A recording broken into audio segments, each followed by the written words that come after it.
Alors, en ce qui concerne les propos de M. Zemmour, je suis juif, qui parle justement des Arabes d'Algérie.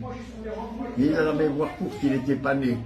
Mais moi, je suis né en Algérie en 1926. Donc, en 1940, lorsque les Allemands ont occupé la France, il y avait le gouvernement de Vichy.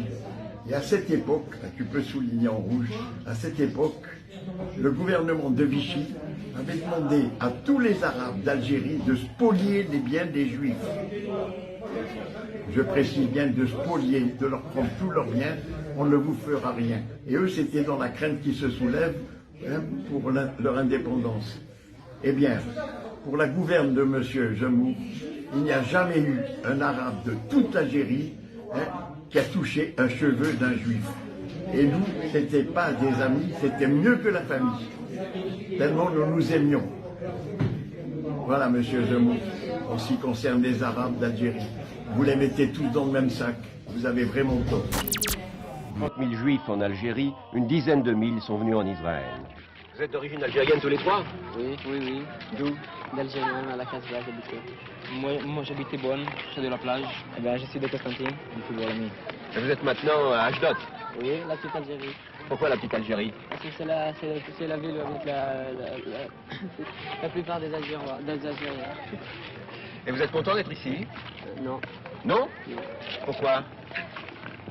Pourquoi vous n'êtes pas content d'être ici? Parce que là, comme je vous ai dit, la culture française. C'est ça Comment qui la manque. culture française? Vous n'êtes pas content d'apprendre l'hébreu, une culture hébraïque, israélienne? J'ai jamais été sioniste. Non? Non.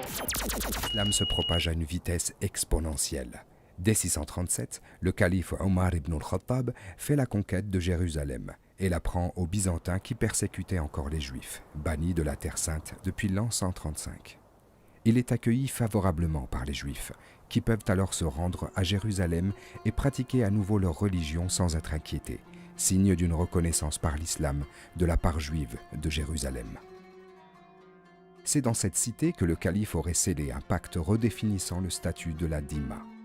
Si celui-ci est aujourd'hui considéré comme un statut affirmant l'infériorité des minorités non musulmanes, il s'agissait avant tout d'un pacte assurant la protection et la sécurité des minorités en terre d'islam, et éloigné des discours de ceux qui prétendent que l'islam est fondamentalement antisémite.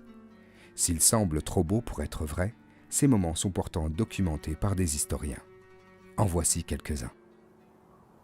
Au 8e siècle, dans un contexte où la maltraitance des Juifs était monnaie courante dans l'Europe médiévale, ces derniers participent activement à la conquête musulmane de la péninsule ibérique, y voyant là l'espoir de meilleures conditions de vie.